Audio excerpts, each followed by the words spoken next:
Hello दोस्तों, कैसे हैं आप सब। उम्मीद करते हैं आप सब बहुत ही अच्छे होंगे। दोस्तों, आज हम लोग एक बेहद ही इम्पॉर्टेंट टॉपिक जिसका नाम है बिहार स्पेशल, यानी बिहार स्पेशल के सीरीज को आज से हम लोग स्टार्ट कर चुके हैं।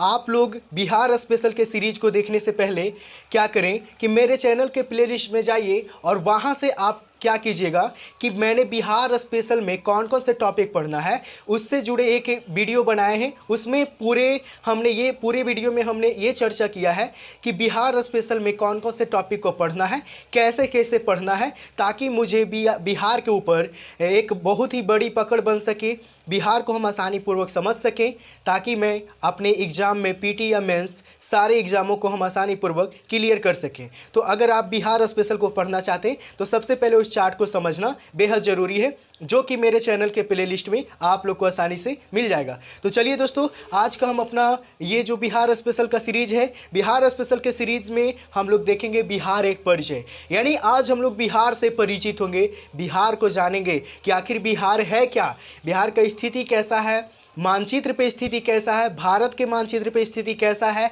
ग्लोब पे स्थिति कैसा है, बिहार का इतिहास क्या रहा है, बिहार का गठन को लेकर, बिहार में प्रशासनिक स्ट्रक्चर, बिहार में पॉलिटिकल स्ट्रक्चर, इसकी क्षेत्रफल और इसके परमंडल, जितने भी इन चीज़ें हैं सारे चीज़ों के ऊपर हम लोग डिस्कस करने वाले हैं। सबसे पहले हम लोग जानते हैं कि बिहार की स्थिति, अगर बिहार की स्थिति को अगर हम देखें तो ये एक और भारत है। भारत के मैप में अगर बिहार की स्थिति को देखें तो बिहार है जो यहाँ पे है, इस वाले पोर्शन पे, यानी बिहार है जो भारत के मैप में अगर हम देखें तो बिहार है जो भारत के पूर्वी राज्यों की श्रेणी में आती है। और ये जो बिहार है, बिहार से इधर की ओर पूरब की ओर जो अन्य राज्य हैं उन राज्यों को सेवन सिस्टर या कभी कभी एट सिस्टर के नाम से भी जाना जाता है। तो सेवन सिस्टर या एट सिस्टर के नाम से किस हिस्से वाले राज्यों को जाना जाता है दोस्तों? तो बिहार से जो पूरब की ओर जितने भी राज्य हैं उन राज्यों को कभी कभी सेवन सिस्टर या कभी कभी एट सिस्टर के नाम से जाना जाता है। तो ये हमने देखा कि बिहार की स्थिति भारत के मानचित्रों पे कहाँ है। तो बिहार को अगर हम भारत के मानचित्र पे देखते हैं तो आपको बिहार है जो भारत के पूर्वी राज्यों की श्रेणी में रखा गया है बिहार को। और दोस्तों, ये मानचित्र की बात कर रहे हैं तो अगर आप एक किसी भी टॉपिक पे अगर आप उसको बहुत बड़ी उसमें पकड़ बनाना चाहते हैं, जैसे कि यूपीएससी या बीपीएससी की तैयारी करना चाहते हैं या फिर स्टेट लेवल का तैयारी करना चाहते हैं, तो अपने घरों में अपने जो आपका अध्ययन रूम है, जिस रूम में आप रहकर पढ़ाई करते हैं, उस रूम में 3 मैप आपको ज़रूर रखना चाहिए। एक जिस कंट्री में आप रहते हैं उसका मैप यानी इंडियन मैप, दूसरा वर्ल्ड मैप, और तीसरा है जिस स्टेट में आप रहते हैं वो। जैसे आप बिहार स्पेशल की तैयारी करना चाहते हैं जैसे बीपीएससी की, तो आपको बिहार का भी एक मैप रखना बेहद ज़रूरी है।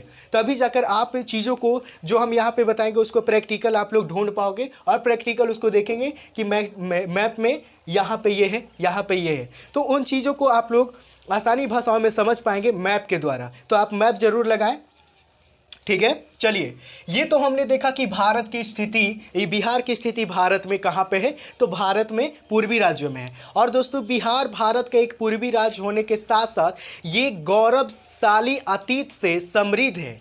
यहाँ पे अनेकों वंशों ने राज किया था, यहाँ अनेकों सम्राटों का क्या था, कर्म भूमि था बिहार। और यहाँ नालंदा और विक्रमशिला विश्वविद्यालयों के माध्यम के द्वारा बिहार एक शिक्षा का वैश्विक केंद्र बना भी है।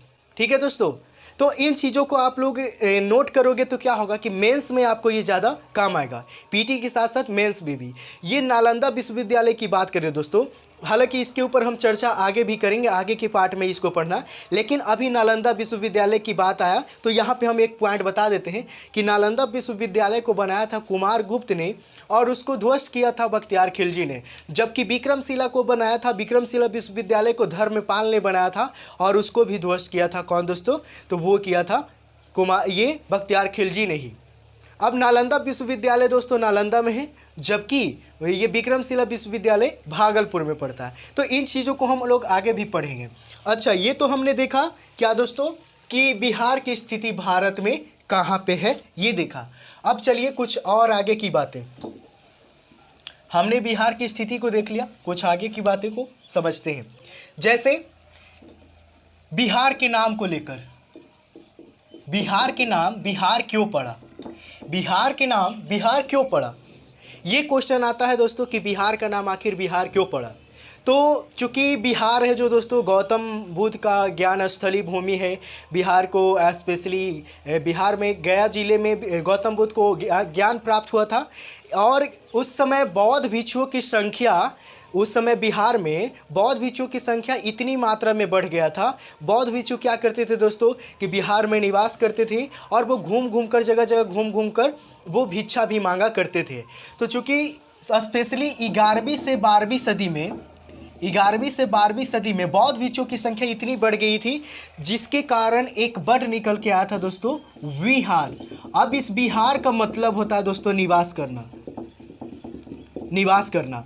अब ये विहार शब्द को इतना बार प्रयोग किया जाने लगा, बार बार प्रयोग करने के कारण ही बिहार को, जो अभी वर्तमान का बिहार है, उस रूप का नाम दिया गया।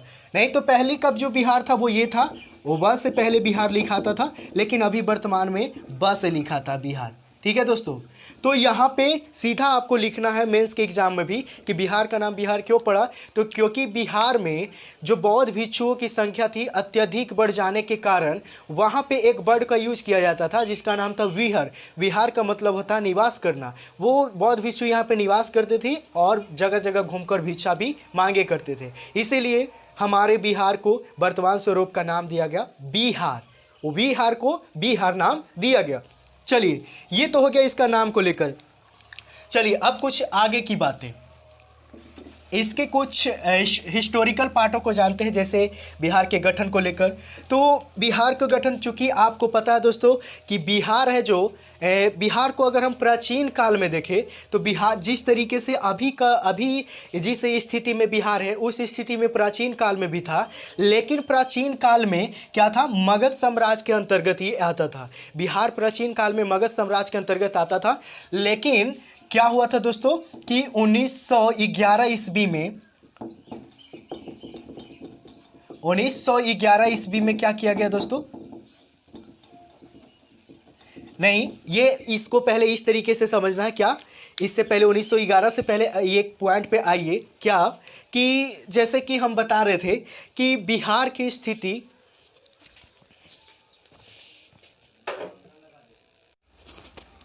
चलिए अब कुछ और चीज़ों को, जैसे आर्टिकल 343 में, भारतीय संविधान के आर्टिकल अनुच्छेद 343 में यह अधिकार दिया गया है भारत के सभी राज्यों को कि वो अपने राज्यों की राजभाषाओं का चुनाव कर सकता है। जैसे बिहार की राजकीय भाषा की बात करें तो बिहार की राजकीय भाषा हिंदी है और बिहार की द्वितीय राजकीय भाषा उर्दू को रखा गया है। जैसे और भी बहुत सारे राज्य है भारत का, जैसे नागालैंड में इंग्लिश वगैरह चलता है, उसके बाद तमिलनाडु वगैरह में तेलुगु वगैरह चलता है। इसके साथ ही साथ हिंदी जो भाषा है दोस्तों वो नेपाल में भी समझी जाती है, पाकिस्तान में, बांग्लादेश में हिंदी भाषा को समझी जाती है। तो और बिहार का जो भाषा है क्या है दोस्तों, वो भी हिंदी है। और बिहार है जो देवनागरी लिपि को मानता है, हिंदी भाषा को मानता है। और बिहार की जो लिपि है वो भी क्या है दोस्तों, देवनागरी लिपि है। और बिहार का राजकीय भाषा भी हिंदी है, द्वितीय राजकीय भाषा उर्दू है। और हिंदी भाषा दोस्तों भारत का भी राष्ट्रीय भाषा है। चलिए इन चीज़ों को आप लोग जानेंगे। चलिए फिर आगे की कुछ चीज़ों को हम लोग जानते हैं। ये अधिकार हमें दिया गया था अनुच्छेद 343 में। चलिए आगे की ओर। चलिए अब कुछ बात करते हैं बिहार के इतिहास के बारे में।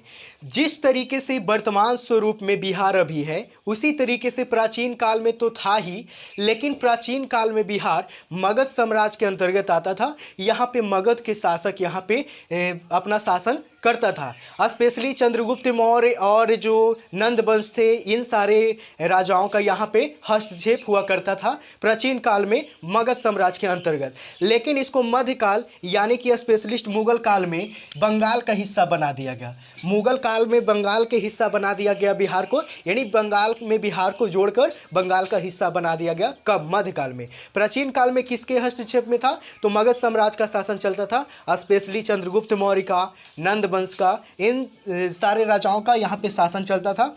लेकिन मध्यकाल में स्पेशली जब मुगल शासन काल आया था उस समय बिहार को बंगाल में मिलाकर एकीकरण कर दिया गया और बंगाल का हिस्सा को बना दिया गया। लेकिन क्या हुआ दोस्तों कि 1911 ईस्वी में दिल्ली के शाही दरबार में एक बैठक हुई थी। उस बैठक के अनुसार यह निर्णय लिया गया कि 1 अप्रैल 19 क्या हुआ था दोस्तों कि दिल्ली के शाही दरबार में एक बैठक हुआ था 1911 ईस्वी में। उस बैठक में यह घोषणा किया गया था दोस्तों कि बिहार को बंगाल से पृथक्करण कर एक नए राज्य के रूप में गठन किया जाए। और फिर क्या हुआ दोस्तों 1 अप्रैल 1912 ईस्वी में क्या हुआ कि बिहार है जो बंगाल से अलग हो गया। उस समय बिहार, झारखंड और उड़ीसा तीनों एक सम्मिलित राज्य हुआ करता था। तो बिहार है जो बंगाल से कब अलग हुआ 1 अप्रैल 1912 ईस्वी में। एक विभाजन और हुआ दोस्तों, क्या हुआ कि चूंकि यहाँ पे 1 अप्रैल 1912 ईस्वी को बिहार राज्य का गठन हुआ, लेकिन इसका घोषणा 22 मार्च को ही कर दिया गया था। 22 मार्च को ही इसका घोषणा कर दिया गया था बंगाल से अलग होने की, लेकिन 22 मार्च को हुआ था नहीं, 1 अप्रैल को बिहार है जो बंगाल से अलग हुआ था। इसीलिए प्रत्येक वर्ष 22 मार्च को बिहार का स्थापना दिवस के रूप में मनाया जाता है। स्पेशलिस्ट ये तब मनाया जाता था जब बिहार के नीतीश कुमार जब अपने शासन में थे उस समय से। ठीक है, चलिए 1 अप्रैल 1912 को बंगाल से अलग हो गया बिहार। फिर क्या हुआ दोस्तों कि 1 अप्रैल 1936 ईस्वी में बिहार से उड़ीसा को भी अलग कर दिया गया और शेष जो हिस्सा बचा बिहार का, बिहार और झारखंड सम्मिलित बचा। फाइनली बिहार में एक और विभाजन हुआ 15 नवंबर 2000 ईस्वी में एक और विभाजन हुआ और बिहार के दक्षिणी हिस्से का लगभग 46% जो खनिज तौर पे ये पूरे विस्तृत क्षेत्र था, यानी प्राकृतिक संसाधन से परिपूर्ण क्षेत्र का लगभग 46% हिस्से को अलग कर भारत के 28वें राज्य के रूप में झारखंड का गठन किया गया। इसके बाद का जो शेष हिस्सा बचता है वो बिहार का वर्तमान स्वरूप है। तो क्वेश्चन आता है कि बिहार अपने वर्तमान स्वरूप में कब आता है, तो 15 नवंबर 2000 ईस्वी के बाद आता है, जब झारखंड बिहार से अलग हुआ। उसके बाद झारखंड के अलग हो जाने के बाद बिहार अपने वर्तमान स्वरूप में आया, जो आज हम लोग बिहार को जिस रूप में देख रहे हैं वो रूप 15 नवंबर 2000 ईस्वी के बाद में हुआ। ठीक है दोस्तों, चलिए इतना चीज़ें तो हम जान गए। चलिए अब कुछ और चीज़ें, जैसे अगर हम बिहार को ग्लोब पे देखें तो ग्लोब पे देखने से पहले कुछ ग्लोब का भी नॉलेज ले लेते हैं। जैसे ये ग्लोब है, ग्लोब पे जो इस तरीके का जो रेखाएं खींची हुई रहती है, ये रेखाओं को देशांतर रेखा कहते हैं। ठीक है, ये रेखाओं के देशांतर रेखा, जबकि ये जो रेखा होता है इसको अक्षांशीय रेखा बोला जाता है। ठीक है, ये देशांतरीय रेखा, ऊपर से नीचे की ओर देशांतरीय रेखा, और ऐसे ऐसे जो है वो अक्षांशीय रेखा है। ठीक है, चलिए तो अगर हम इसको 0 डिग्री मानते हैं तो 0 डिग्री के इधर जो हिस्सा होता है उसको पूर्वी देशांतर कहते हैं और 0 डिग्री के इधर वाले हिस्से को पश्चिमी देशांतर कहते हैं। और अगर हम इसको 0 डिग्री इक्वेटर मानते हैं तो इक्वेटर से ऊपर का जो हिस्सा होता है उसको उत्तरी अक्षांश और नीचे का जो हिस्सा होता है वो दक्षिणी अक्षांश होता है। तो हमारा जो भारत है वो भारत हमारा उत्तरी अक्षांश और पूर्वी देशांतर में है। हमारा भारत कहाँ है? उत्तरी अक्षांश और पूर्वी देशांतर में है। इसलिए बिहार को भी देखें तो बिहार भी उत्तरी अक्षांश और पूर्वी देशांतर में स्थित है। तो ये हमने देखा मानचित्र पे। ठीक है, चलिए अब कुछ और चीज़ों को, जैसे बिहार को अगर हम, ये पूरे बिहार का मैप है। ठीक है, बिहार का ये पूरे मैप है। बिहार का क्या होता है दोस्तों कि ये जो देशांतरीय विस्तार है वो यहाँ से स्टार्ट होगा और यहाँ पे जाके खत्म होगा। उसी तरीके से अक्षांशीय विस्तार यहाँ पे स्टार्ट होगा और यहाँ पे जाके खत्म होगा। इन चीज़ों को समझेंगे हम लोग कैसे, आइए। जैसे अगर हम इसका अक्षांशीय विस्तार की बात करें तो ये हो जाएगा दोस्तों 24 डिग्री 10 मिनट 24 डिग्री 20 मिनट और 10 सेकेंड से लेकर 27 degree 31 minute 27 degree 31 minute 15 second. यानी कि बिहार का जो अक्षांशीय विस्तार है वो कहाँ से कहाँ तक है, कितना से कितना, तो 24 डिग्री 20 मिनट 10 सेकेंड से लेकर 27 डिग्री 31 मिनट 15 सेकेंड। ये जो आप सिंबल देख रहे हैं इसको डिग्री बोला जाता है, इसे मिनट बोला जाता है और इसे सेकेंड मिनट बोला जाता है। अगर आपको ये बातें नहीं, ये पूरा याद नहीं भी रहा तो कोई बात नहीं, आपको सिर्फ बोलना है कि बिहार का जो अक्षांशीय विस्तार है वो 24 डिग्री से लेकर 27 डिग्री के बीच में स्थित है। इतना भी आप रखते हैं तो काम चल जाएगा। एग्जाम में इतना क्वेश्चन पूरे डीपली नहीं पूछा जाता है कि पूरे इसके बताएं। अब पूरे भी बताएं तो आप माइंड में इसे रखें। आप एक बहुत बड़े प्रतियोगिता का तैयारी कर रहे हैं तो आपको तो माइंड में रखना ही होगा।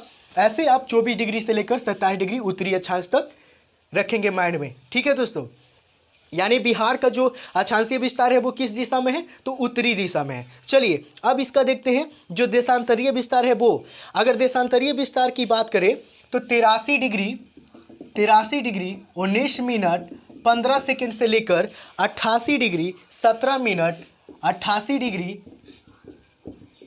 मिनट और 40 सेकेंड तक फैला हुआ। ठीक है, यानी कि बिहार का जो देशांतरीय विस्तार है वो कहाँ से है, 83 डिग्री से लेकर 88 डिग्री के बीच में है। इतना चीज़ आप लोग अगर जाने हुए तो बिहार के बारे में काफ़ी कुछ जानते हैं। चलिए और आगे कुछ जानते हैं। जैसे आप यहाँ पे देखिए कि बिहार का जो अक्षांशीय विस्तार है वो कम और देशांतरीय विस्तार है जो ज़्यादा है। इसी कारण है कि बिहार के पूछा जाता है कि बिहार के ज्यामितीय आकृति कैसा है, तो आप देखिए कि इसका लंबाई कम है चौड़ाई ज़्यादा है। तो एक बात बताइए कि लंबाई कम और चौड़ाई ज़्यादा किस ज्यामितीय आकृति में होता है, वो आयत में होता है। तो बिहार का ज्यामितीय आकृति कैसा है दोस्तों, तो आयताकार है। आप लोग समझ गए होंगे इसको। चलिए आगे की ओर। तो बिहार की जो ज्यामितीय आकृति है वो कैसा है, आयताकार है। यहाँ से देखिए आप, ये बिहार की लंबाई है, ये बिहार की लंबाई है और ये चौड़ाई है। इसकी लंबाई की बात करें दोस्तों तो लंबाई को आप लोग 345 किलोमीटर नहीं याद करें, इसको आप 3, 4, 5 किलोमीटर के रूप में याद करें। 345 क्यों नहीं याद करेंगे, क्योंकि अगर आप एग्ज़ाम देने जाएंगे तो वहाँ पे कई बार ऑप्शन में 354 लिखा रहता है, 300 फिर 300 ऐसे भी लिखा जा सकता है, 543 इस तरीके से भी लिखा जा सकता है। तो अगर आपको 354 रहेगा 345 तो कंफ्यूज होकर कई बार, चूंकि ये पीटी में क्वेश्चन पूछा जाता है ऑब्जेक्टिव बेसिस पे, तो कई बार 354 को भी बच्चे मार कर आ जाते हैं और वो बच्चे बोलते हैं कि हमने तो सही बनाया, लेकिन जब घर पे आके उसको चेक किया जाता है तो पता चलता है कि 345 था लेकिन हमने 354 मार दिया, गलत हो गया। तो आप इसको 345 नहीं 345 किलोमीटर के रूप में याद रखेंगे। अच्छा, ये तो हो गया लंबाई की बात। चौड़ाई की बात करें तो चौड़ाई 483 किलोमीटर। यहाँ से बताइए चौड़ाई ज़्यादा है लंबाई कम है, इसीलिए बिहार का जो ज्यामितीय आकृति है वो क्या है दोस्तों, ये आयताकार है। चलिए इतना चीज़ें आप जान गए, इसको आप नोट करेंगे। फिर हम लोग आगे की ओर कुछ चीज़ों को देखते हैं।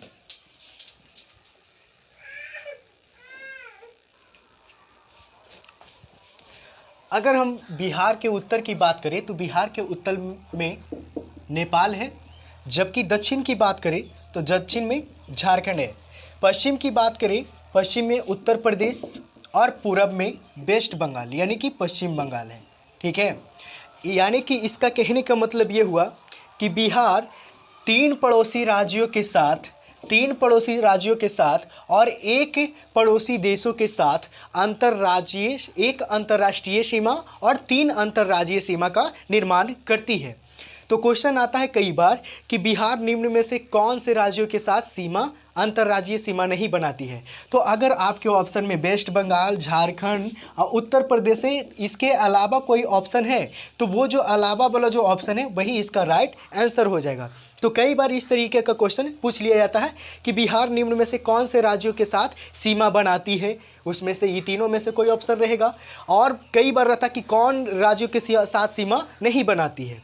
ठीक है, ये समझ गए। ये जो वेस्ट बंगाल है ये आर्द्र जलवायु वाले जलभूमि है, आर्द्र जलवायु वाले राज्य, और उत्तर प्रदेश से जो उप आर्द्र जलवायु वाले राज्य है। यानी कहने का मतलब ये हुआ कि बिहार है जो आर्द्र जलवायु वाले राज्य पश्चिम बंगाल और उप आर्द्र जलवायु वाले राज्य उत्तर प्रदेश के बीच में स्थित है। अगर बिहार की दक्षिण की बात करें तो अभी हमने बात किए थे कि बिहार के दक्षिणी हिस्से को लगभग 46% हिस्से को अलग करके क्या कर दिया गया था और भारत के 28वें राज्य के रूप में झारखंड का गठन किया गया था। उसके बाद उत्तर में बताए थे कि नेपाल जो कि एक अलग कंट्री है, तो नेपाल है जो बिहार के साथ सीमावर्ती क्षेत्र बनाती है, इसीलिए बिहार का जो पड़ोसी देश है वो नेपाल है। ठीक है, चलिए तो यहाँ से ये सब आप लोग इन सारी चीज़ों को नोट करेंगे। चलिए कुछ और चीज़ों को, जैसे बिहार के क्षेत्रफल की बात करें, बिहार के क्षेत्रफल की बात करें तो बिहार का क्षेत्रफल है दोस्तों 94,163 वर्ग किलोमीटर क्षेत्रफल है। जबकि इसकी भारत के कुल क्षेत्रफल की बात करें तो यहाँ पे 2.86% है। जबकि भारत के कुल जनसंख्या की बात करें तो बिहार की जनसंख्या है 8.6%। यानी कि यहाँ से आप देख सकते हैं कि कहीं ना कहीं क्षेत्रफल कम है और जनसंख्या ज़्यादा है, इसीलिए बिहार में इतनी ज़्यादा गरीबी है। यानी कि बिहार का कुल क्षेत्रफल है 94,163 वर्ग किलोमीटर। अगर भारत के कुल क्षेत्रफलों में बिहार का हिस्सा को देखा जाए तो 2.86% है, और भारत के कुल जनसंख्या में अगर बिहार की जनसंख्या को हिस्सा से देखा जाए तो 8.6% है। और दोस्तों एक बात और यहाँ पे क्या नोट करना है, ये इन सारी चीज़ों को तो आप नोट करोगे ही करोगे, साथ ही साथ ये नोट करोगे कि बिहार है जो क्षेत्रफल की दृष्टि से भारत के कौन से स्थान पे आता है, तो 13वां स्थान पे आता है। बिहार है राज्य है जो भारत के 13वें स्थान पे आता है क्षेत्रफल की दृष्टि से। तो चलिए इन सारी चीज़ों को आप नोट करिएंगे, फिर हम लोग आगे बढ़ते हैं। चलिए तो ये तो देखा हमने क्षेत्रफल संबंधित आंकड़े को। अब कुछ और आंकड़े को देखते हैं बिहार से जुड़े। जैसे बिहार में कुल प्रमंडल की बात करें तो कुल प्रमंडल बिहार में 9 प्रमंडल है। जिले की बात करें तो कुल 38 जिले हैं, और लेटेस्ट जो जिला यानी 38वां जो जिला बना वो अरवल है। अरवल जो कि ये जहानाबाद के पास सटे हुए हैं, जहानाबाद से सटे हुए, और लेटेस्ट जिला अरवल है। तो ये चीज़ें आप याद रखेंगे कि बिहार के भारत के लेटेस्ट जिला कौन है, बिहार के लेटेस्ट जिला कौन है, तो बिहार का लेटेस्ट जिला है ये अरवल, जो कि बिहार के 38वें जिले के रूप में काउंटिंग किया जाता है। इससे पहले बिहार में टोटल 37 जिला ही था। चलिए अनुमंडल की बात करें तो अनुमंडल बिहार में 101 अनुमंडल है। अनुमंडल जहाँ पे अगर आप बीपीएससी में अगर चयनित होते हैं तो बीपीएससी का जो सबसे जो ऊपर की जो रैंक होती है उसमें आपको एसडीएम पोस्ट दिया जाएगा जो अनुमंडल में वर्क करते हैं। ठीक है, चलिए तो बिहार में कुल कितने अनुमंडल, 101 अनुमंडल है। अगर पंचायतों की ये अगर प्रखंड की बात करें तो 534 प्रखंड है। प्रखंड की बात करें तो कितने हैं दोस्तों, 534 प्रखंड है। तो ये बिहार का हो गया क्या दोस्तों, प्रशासनिक स्ट्रक्चर हो गया। चलिए कुछ और चीज़ों को, जैसे बिहार में कई बार क्या होता है कि राजकीय चिन्हों से संबंधित क्वेश्चन पूछ लिए जाते हैं। तो बिहार के अगर राजकीय चिन्ह की बात करें तो बोधि वृक्ष, राजकीय पुष्प की बात करें तो गेंदा का फूल, राजकीय वृक्ष की बात करें तो पीपल, राजकीय पशु की बात करें तो बैल, राजकीय मछली की बात करें तो मांगुर मछली है दोस्तों। तो इन सारी चीज़ों को आप लोग क्या करेंगे कि एक कॉपी में नोट्स बनाएंगे, और नोट्स बनाते हुए आप लोग बिल्कुल आसान तरीके से उसको रिवाइज करेंगे, और एक दिन हम लोग बिहार के ऊपर एक बहुत बड़ी पकड़ बना लेंगे, ताकि हमें पीटी और मेंस किसी भी प्रकार के एग्ज़ामों में हमसे एक भी क्वेश्चन ना छूटे। ठीक है, चलिए इसको आप लोग नोट करेंगे। चलिए अब हम लोग देखते हैं बिहार के पॉलिटिकल स्ट्रक्चर को। जैसे बिहार में द्विसदनीय शासन व्यवस्था है। बिहार में कैसी व्यवस्था, तो द्विसदनीय। द्विसदनीय शासन व्यवस्था का मतलब होता है जहां विधानसभा भी हो और विधान परिषद भी हो। तो अगर हम विधानसभा और विधान परिषद में देखें तो बिहार में कुल लोकसभा सदस्यों की सीटों की संख्या कितनी है, तो लोकसभा सदस्यों की सीटों की संख्या 40 है। जबकि राज्यसभा सदस्यों की संख्या की बात करें तो राज्यसभा सदस्यों की सीटों की संख्या कितना है दोस्तों, 16 है। और जबकि विधान परिषद की बात करें दोस्तों, विधान परिषद की हम बात करेंगे, सॉरी एक मिनट,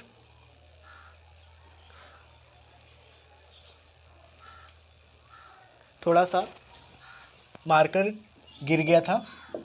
तो क्या हमने बता रहे थे दोस्तों कि अगर लोकसभा सदस्यों की संख्या की बात करें तो ये 40 है। हाँ, तो हम लोग देख रहे थे बिहार के पॉलिटिकल स्ट्रक्चर को कि बिहार में लोकसभा सदस्यों की संख्या 40 है, राज्यसभा सदस्यों की संख्या 16 है, जबकि विधानसभा सदस्यों की संख्या 243 है, जबकि विधान परिषद की सदस्यों की संख्या 75 है। तो यही दो पॉइंट है दोस्तों, इसी के कारण बिहार में द्विसदनीय व्यवस्था है कि बिहार में विधानसभा भी है और विधान परिषद भी है। विधानसभा सदस्यों की संख्या 243, विधान परिषद सदस्यों की संख्या कितना है दोस्तों? 75 है। तो यही दोनों पॉइंट के कारण बिहार में कैसी व्यवस्था है? तो द्विसदनीय व्यवस्था है। चलिए, ये तो हो गया कुछ और चीज़ों को। जैसे आप अगर बिहार को कुल 9 प्रमंडलों की बात करें तो प्रमंडल के ऊपर हम वीडियो लेकर आएंगे, लेकिन अभी यहाँ पे थोड़ा सा मोटा मोटी समझ लेते हैं कि जैसे मान लिया कि यहाँ पे एक प्रमंडल होगा, एक प्रमंडल यहाँ पे, एक प्रमंडल यहाँ पे, एक प्रमंडल यहाँ पे, एक यहाँ, एक यहाँ, एक यहाँ, इस तरीके के कई प्रमंडल 9 प्रमंडल के रूप में जाना जाएगा। जैसे कोसी प्रमंडल, तिरहुत प्रमंडल, सारण प्रमंडल, इस तरीके का भागलपुर प्रमंडल, ठीक है, इस तरीके का आएगा मगध प्रमंडल, पटना प्रमंडल, इस तरीके का प्रमंडल आएगा दोस्तों। तो आप लोग इसको मैप के द्वारा आप लोग इसको बिल्कुल आसान भाषाओं में समझ सकते हैं। चलिए, ये तो हो गया। अब चूँकि ये वाले जो हिस्सा है दोस्तों, यहाँ पे बिहार के पश्चिमी चंपारण एक ज़िला है जो कि क्षेत्रफल की दृष्टि से सबसे बड़ा ज़िला है। क्षेत्रफल की दृष्टि से सबसे बड़ा ज़िला पश्चिम चंपारण, और यहीं पे एक है शिवहर है यहाँ पे, जो बिहार के क्षेत्रफल की दृष्टि से सबसे छोटा ज़िला। तो सबसे बड़ा क्षेत्रफल की दृष्टि से सबसे बड़ा ज़िला पश्चिम चंपारण, क्षेत्रफल की दृष्टि से सबसे छोटा ज़िला शिवहर, और अगर जनसंख्या की दृष्टि से बात करें तो सबसे बड़ा ज़िला पटना और सबसे छोटा ज़िला शेखपुरा, जो कि ये पश्चिम चंपारण और शिवहर बिहार के उत्तरी हिस्सों में है, जबकि बिहार के दक्षिणी हिस्सों में है पटना और शेखपुरा। ठीक है दोस्तों, तो इन सारी चीज़ों को आप लोग अगर जानते हो तो बिहार के बारे में ये बेसिक स्ट्रक्चर है। चलिए, इतना चीज़ें हम लोग समझ गए। अब इसके बाद बिहार से जुड़े एक भी पॉइंट ऐसा नहीं बचा जो कि हमने बिहार के बारे में नहीं जानते हैं। तो दोस्तों, आज के लिए इतना ही। फिर हम लोग क्या करेंगे कि आगे का जो टॉपिक होगा उसमें बिहार का हिस्ट्री, बिहार का ज्योग्राफी, बिहार का पॉलिटिकल स्ट्रक्चर तो हमने देख ही लिया, बिहार का इकोनॉमिक्स और जनसंख्या से जुड़े भी वीडियो हम लेकर आएंगे, लेकिन जनसंख्या से भी जुड़े वीडियो हम लास्ट में लाएंगे जब एग्ज़ाम के करीब 1-2 महीना बचेगा। तो क्या होता है दोस्तों कि जनसंख्या से जुड़े आंकड़े जो होता है वो आंकड़े अभी अगर हम पढ़ते हैं तो भूल भी सकते हैं, लेकिन जब एग्ज़ाम के लेटेस्ट में पढ़ेंगे तो उसको भूलना काफ़ी कठिन होगा, कभी नहीं भूल सकते हैं। तो हम वही काम करेंगे। तो चलिए दोस्तों, आज के लिए इतना ही। फिर हम लोग मिलते हैं अपना अगले वीडियो में। तब तक के लिए आप लोग इसको नोट बनाएंगे और इसको रिवाइज करेंगे। चलिए, थैंक यू।